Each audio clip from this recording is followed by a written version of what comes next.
Hi friends, welcome back to my channel. இந்த வீடியோவில் நம்ம எதை பற்றி பார்க்க போகிறோம்னா, ராஜ்யசபா அதாவது மக்களவையில் இருக்க ஒரு சின்ன சின்ன பாயிண்ட்ஸ், மேபி இதுலேருந்து கொஷின்ஸ் வர சான்ஸ் இருக்குது வர குரூப் 2ல. ஸோ அதை பற்றி இருக்க கொஞ்சம் கொஞ்சம் பாயிண்ட்ஸை வந்து ஷார்ட்டாக நம்ம இந்த வீடியோவில் வந்து பார்க்கலாம். மேபி இந்த ஹேண்ட் ரைட்டிங் வந்து உங்களுக்கு புரியாமல் இருக்கும், பட் நான் உங்களுக்கு எக்ஸ்பிளைன் பண்ணுறேன். ஓகே, ராஜ்யசபா அதாவது மக்களவை, அதில் மொத்தம் எத்தனை உறுப்பினர்கள் இருப்பாங்க அப்படின்னா 238 + 12 உறுப்பினர்கள் மொத்தமாக இருப்பாங்க.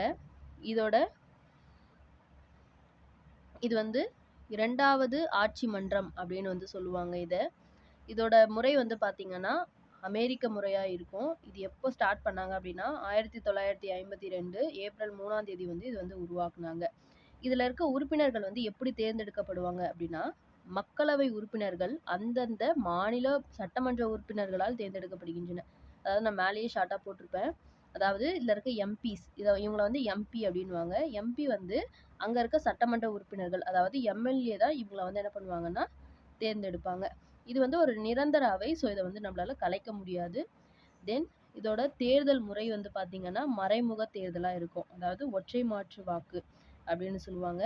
இதோட தலைவர் யாரு அப்படின்னா குடியரசுத் தலைவர்.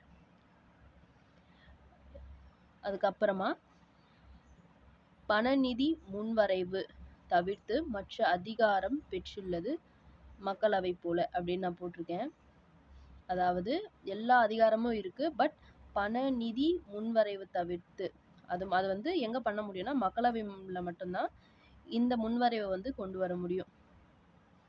ஓகே ஃப்ரெண்ட்ஸ், மற்ற பாயிண்ட்ஸ் எல்லாம் நம்ம அடுத்த வீடியோவில் பார்க்கலாம். தேங்க்யூ ஃபார் வாட்சிங். சப்ஸ்கிரைப் பண்ணலன்னா சப்ஸ்கிரைப் பண்ணிக்கோங்க. அடுத்தடுத்த வீடியோ உங்களுக்கு உடனடியாக வந்துட்டு இருக்கும். Thank you so much.